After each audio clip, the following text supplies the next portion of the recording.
Hello, chicken nuggets. Welcome to Grow TV. This is going to be awesome. Welcome to Grow TV.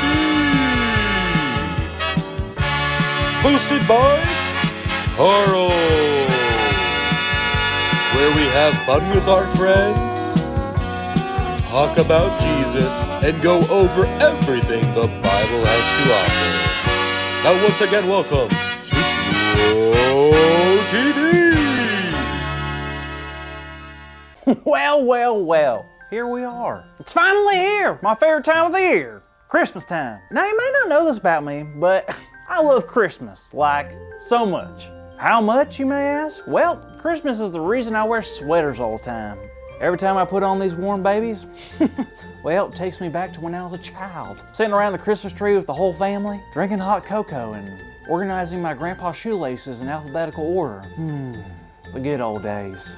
But each Christmas is better than the last. And this year, well, it's no exception. And I can't wait to celebrate. Well, I've already started celebrating if you haven't noticed. I bought a new hat and I got my favorite sweater. I also decorated my whole studio just to feel festive.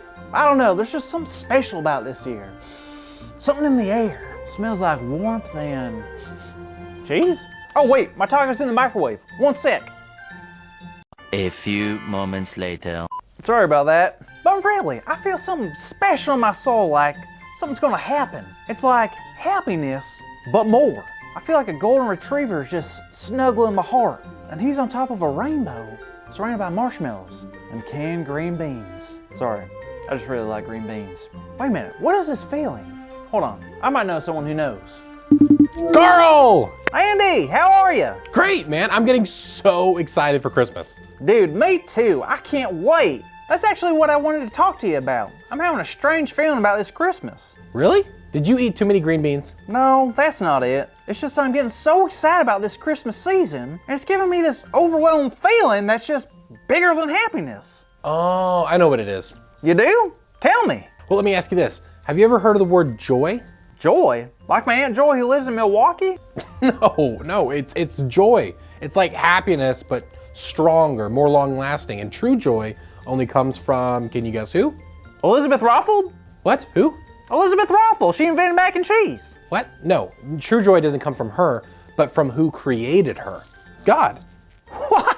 I had no idea that true joy is given to us by God. That is awesome. It is. I mean, when I think about joy, I always think about that famous Christmas song, Joy to the World. It almost sums up the whole Christmas story. Almost. What does it leave out? Well, I don't know about you, but when I hear a story, I like to hear every detail in that story. Ooh, me too. Great, that is why I love telling the story of two amazing people, Zechariah and Elizabeth, and them receiving some really good news. Oh wow, I don't think I've heard this one yet. Can't wait. So long before Jesus was born and before we started celebrating Christmas, there was this couple, Zechariah and Elizabeth. Now both of them loved God very, very much. They listened and obeyed God their whole life, and one of their many hopes was to have a child together. Oh, that's great. So, did they ever have a kid? They didn't, unfortunately. Elizabeth was actually unable to have children. But one day, Zechariah went to the temple. Why did he do that? Well, he had a job to do, but someone special surprised Zechariah while he was at the temple. Do you know who it was? Ant-Man. Nope. McDonald's. No, that's not even a person. It was an angel, Carl. An angel? Like from heaven? Yep, the angel's name was Gabriel, and Gabriel had a very, very important message to tell Zechariah. Was he going to tell him that there's corn dogs in heaven? No, he told Zechariah that Elizabeth was going to be having a child.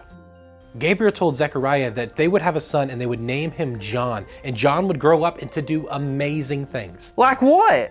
John would help people see what God was going to do next. He would help people turn back to God, and he would even have the Holy Spirit in him before he was even born. John had this incredible mission to prepare people for God's big plan and for the person that would make that plan possible.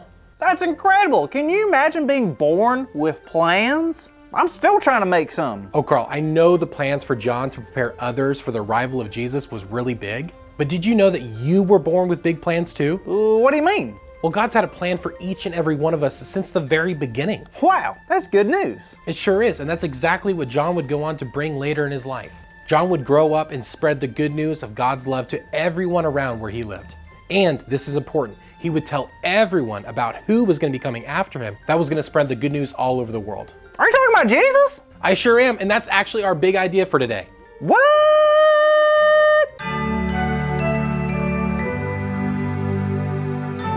Today's big idea is Jesus came to bring good news to the world. So let's shout out loud on the count of 3. And be loud, okay? 1, 2, 3. Jesus came to bring good news to the world! Woohoo! Yes! Good job, everyone. So, Carl, Yes, Andy? are you ready to share the joy of this Christmas season to all of those around the world? I sure am. I'm thinking, if John was talking about good news and Jesus brought good news, maybe I can stir up some good news around here too. Like maybe I can invite my friends from all over the world to stop by for a snack. And we can talk about all of it, about how Jesus came to bring good news to the world. I think that's a great idea. Wait, where are you from, Andy? I'm actually from Montana. Wait a second, I thought only moose live in Montana. No, it's full of people. Well, agree to disagree, I guess. But you're sure you're not a moose, right? Yeah, I'm sure.